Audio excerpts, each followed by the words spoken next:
Jesus and the 12 worked with the fishermen and on ships, bringing goods from all parts of the world, even from the cities beyond.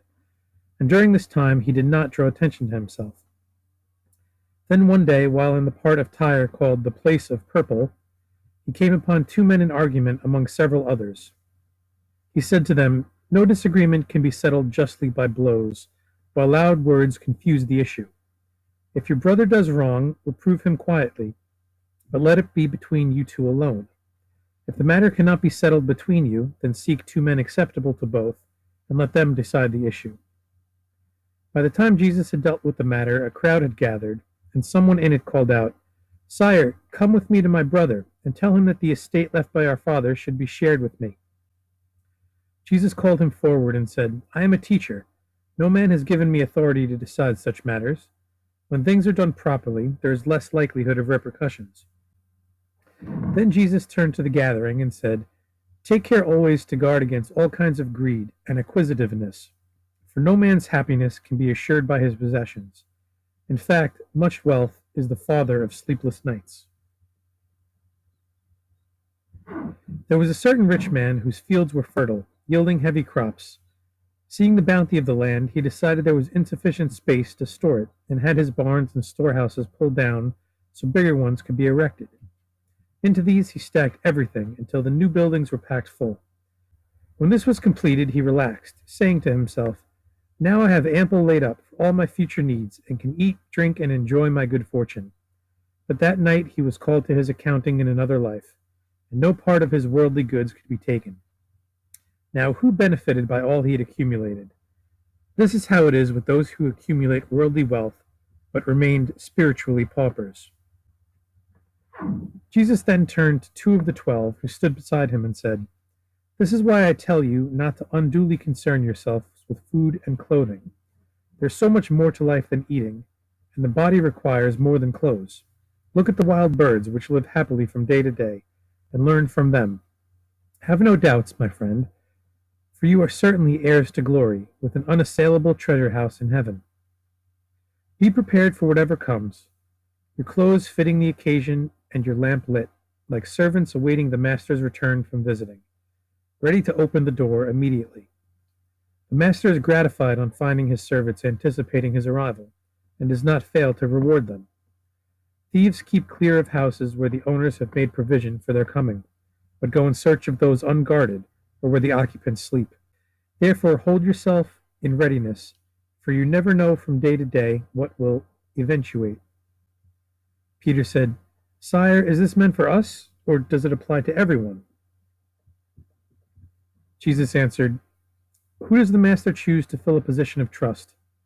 Is it not the man who works diligently, though not under the eye of the master? I can assure you this is the man who will be promoted. If, however, the man in whom the trust is vested thinks, 'I am not being observed by the master,' and gets drunk or is careless about what is done, be sure the master will catch him out. Any servant who knows what to do but fails to do it should not go unchastised. But those who do not know what is expected of them cannot be justly criticized. From the man who is given much responsibility, much will be expected.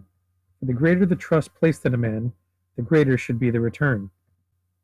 The man in the crowd said to Jesus, "We have heard of your teachings, and that you herald the rule of God. Tell us about this." Jesus said, "There is the kingdom of the Spirit and the kingdom of the flesh. God rules the first himself, but the second he rules through his viceroy, man. But man tries to set himself up as an independent ruler, making his own laws and setting aside those of his sovereign. When the viceroy ceases to rebel and governs in accord with the decrees of the sovereign, that will be the rule of God." The man said, "This teaching is beyond our understanding. We have the law which comes from the mouthpieces of God." Jesus said, "Of course you have the law, but is it either disobeyed, ignored, or circumvented? Therefore it is nullified and rendered ineffective. I have come to gather the lost sheep, bringing them back into the fold, which is the will of God. I have come to cleanse the earth with purifying fire, but though I have struck the sparks, the tinder is not yet ignited. I travel a stony road, but the greatest ordeal lies ahead. You may think in your hearts that I come to bring peace to the earth and concord among men, and this is true, for such will be under the rule of God. However, before this comes, those who oppose it must be defeated. Therefore I come to arm those who are loyal to the cause, to put a sword into the hands of men, and stinging words on the tongues of women. Henceforth families will be divided against themselves, and brother will be separated from brother, and father set against son. Some in the crowd said amongst themselves, "These words we can understand. Truly this is the one promised who will deliver us from our oppressors." Jesus said, "Bide your time, and all things will be made clear." A scribe in the crowd said, "It seems you speak with hidden meanings. How are we to interpret these teachings?" Jesus said, "You are so accustomed to devious thinking, trying to make a yes into a no to suit your convenience, that when given truth you pull it apart, seeking to find something else behind it. Unless you accept these things as would a child, you cannot hope to enter the kingdom of God.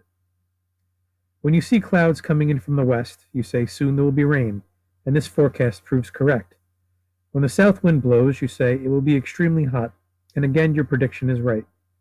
What hypocrites you are, so quick to interpret some signs while closing your eyes to others, less to your liking.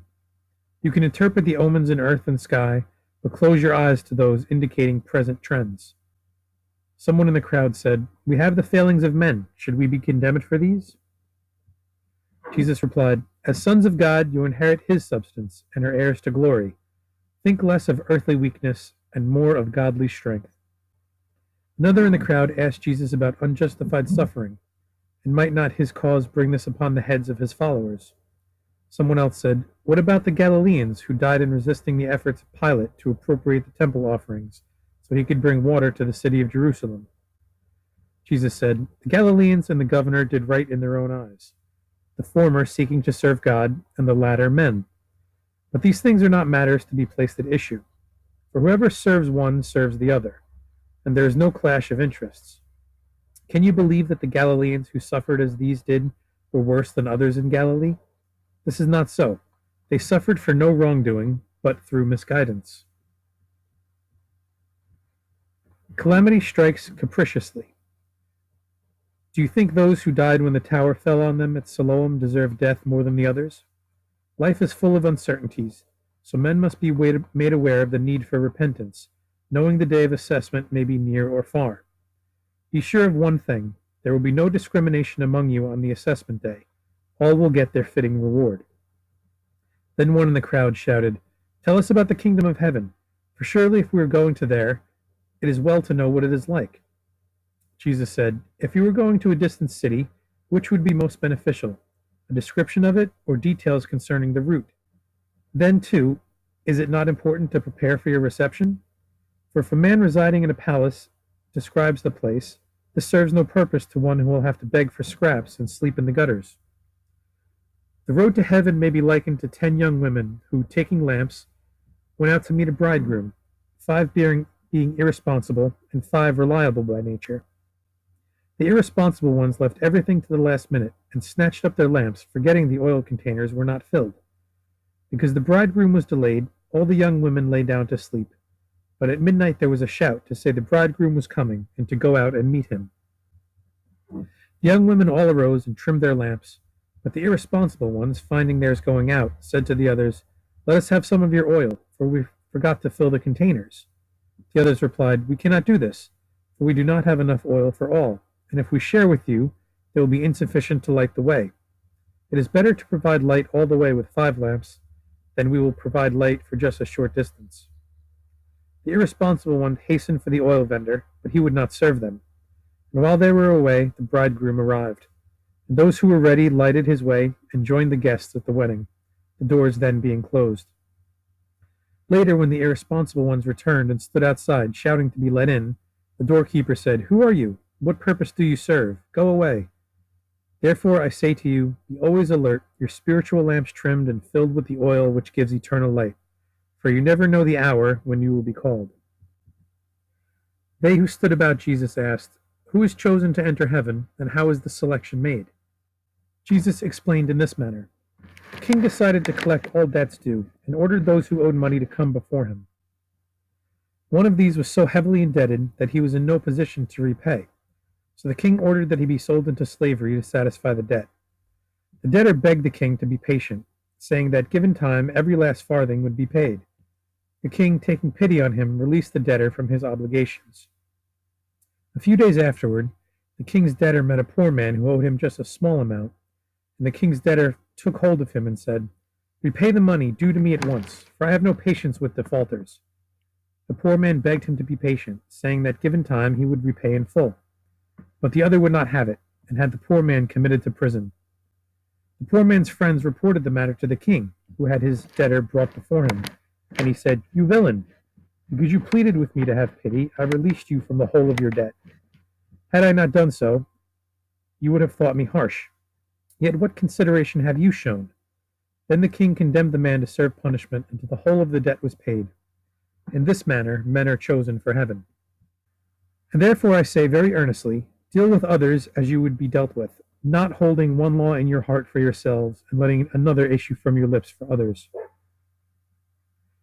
Prepare yourselves for entry into heaven, for this can only be done here and is the purpose of earth. Do not think that because you are not immediately chastised, your iniquities are overlooked. A sower went out into his grain field and sowed with good seed. But during the night an enemy came and strewed wheat like weeds over the ground and went away. After the wheat blades had sprouted and the stalks began to form white heads, the weeds among them were revealed.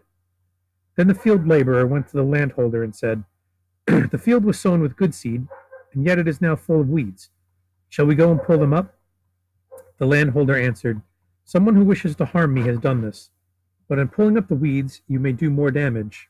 Let both grow together until harvesting time. Then the reapers can separate the weeds from the wheat, stacking the wheat for burning, and gathering the wheat into the granary. Therefore, because transgressors go unpunished here, do not think they are overlooked, or that there is not a day of accounting. Not a single deed or thought, whether it be good or bad, is overlooked." One in the crowd said, "But our thoughts harm no one." Jesus replied, "Only yourself, for thoughts mold, strengthening or weakening the spirit. Is it not written, the nature of man is formed according to his thoughts?" Jesus was asked, "What then is the spirit? For the holy books do not make this clear." He replied, "The spirit of man may be likened to a date seed planted in the darkness of the ground, giving no indication to anyone, not knowing its nature, of what it will become. When the tree springing from it has fully grown, it spreads out in the sunshine, a haven for birds and a source of pleasure for men. Or it may be likened to leaven, which a woman places in a bushel of flour. There it spreads throughout the whole to change its nature. It is like a treasure buried in waste ground. The plot had no value until it was rumored that a treasure was there. Then men bid against each other to obtain it. While within an egg, a chick is self-sustaining, but once the shell is broken, it has to be fed. So it is with the spirit of man and the Holy Spirit. I assure you that every plant not nourished by the waters of life will wither and die." Several in the crowd said, "Tell us again about those who enter the kingdom of heaven." Jesus replied with these parables. Admittance may be likened to a wedding feast prepared by a king for his son. He dispatches servants inviting many guests. But though each was told, "The feast is preparing even now, the geese and beasts are being roasted, the bread is in the ovens, and there is wine on the tables," yet those invited ignored the messengers, saying they were too busy with their own affairs, while they abused or even ill-treated them. When this came to the ears of the king, he sent soldiers to take those who had ill-treated his messengers and confined them in dismal dungeons. The king then said to his servants, "Though I prepared a sumptuous feast, those I invited were unworthy of the honor I paid them. Go out again and invite any who will come." The servants went out into the streets, returning with many persons. However, while they were all seated at the table, the king noticed one who had behaved badly, using lewd language to those beside him. The king called 2 servants and bid him take this man and throw him into the dungeons with the others. But to make sure, he went to one where there was the most filth, so he would be in his own element. I have said before, though many are invited, few are chosen. Now I say, many choose not to come. For there is another way of separating the wheat from the chaff, illustrated by this parable. A man left for a distant country, but before departing he called his servants to him and entrusted him with the store of gold. To one he gave 3 bars of gold, to another 2 bars, and to another 1 bar, each receiving gold in accordance with his capabilities.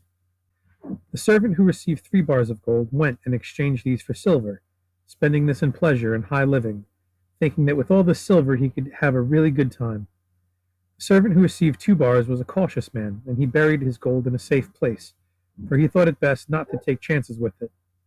The servant who had received 1 bar went and bought goods which he resold, and by this and other efforts he obtained another gold bar, for he thought to himself, as the master did not think me capable as the others, I must prove I am.